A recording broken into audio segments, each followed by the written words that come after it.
Great. I think, I don't know how about America, but here in Europe, you can see a lot of great, very young musicians, playing metal, and, kids are into metal. Do you think that the new wave of heavy metal music is happening right now? Do you have the same feeling in America?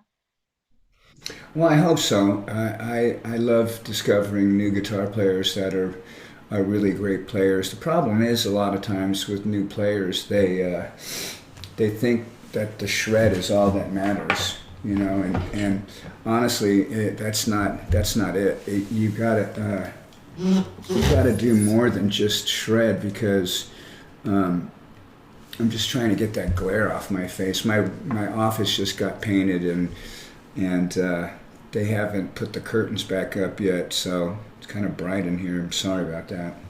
It's a sunny day. Sure is. It's a good day for curtains, damn it.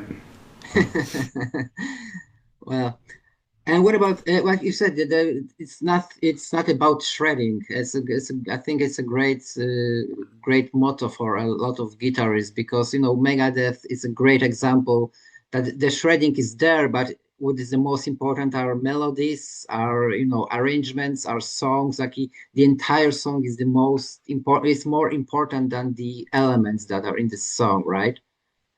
That's what I've always said. The riff is the most important part of the song. And riffs are the parts that make up the verse and the chorus. You have a riff for the solo.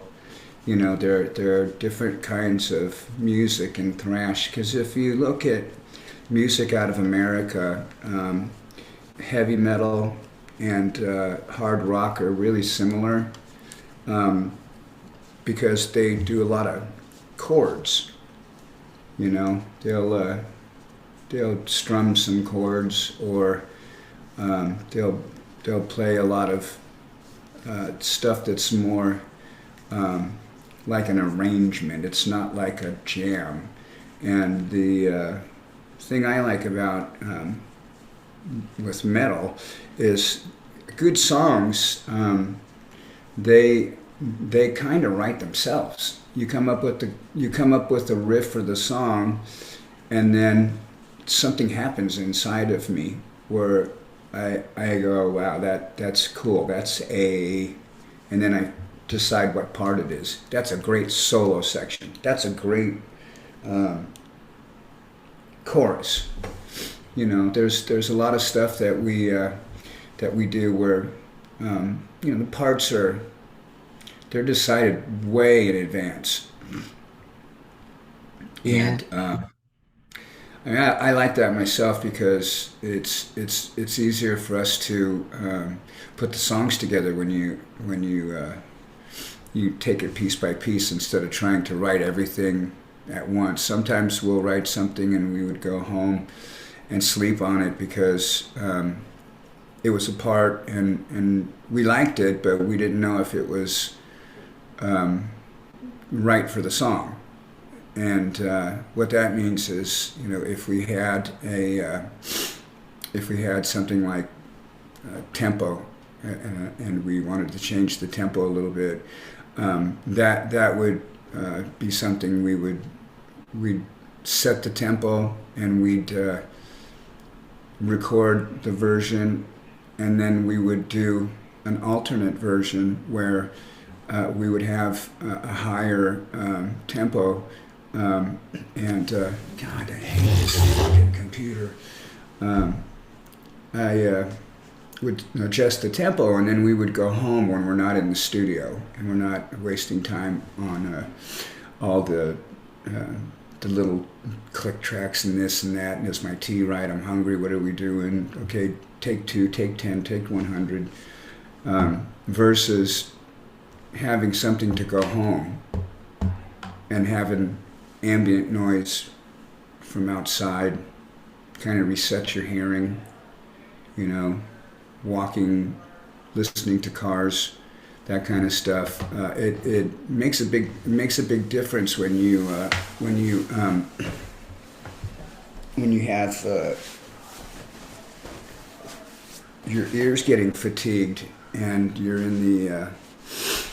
you're in the studio all day and you have an idea or something, you don't want it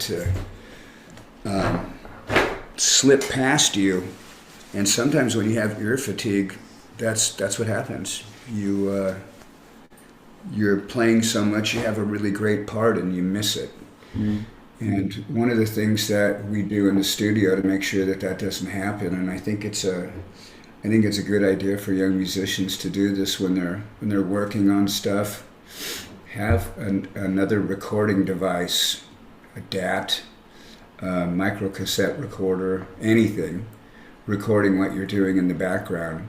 So when we get in the morning, we hit the DAT player, and it'll record everything we do, even the dead air, even when we're talking, anything.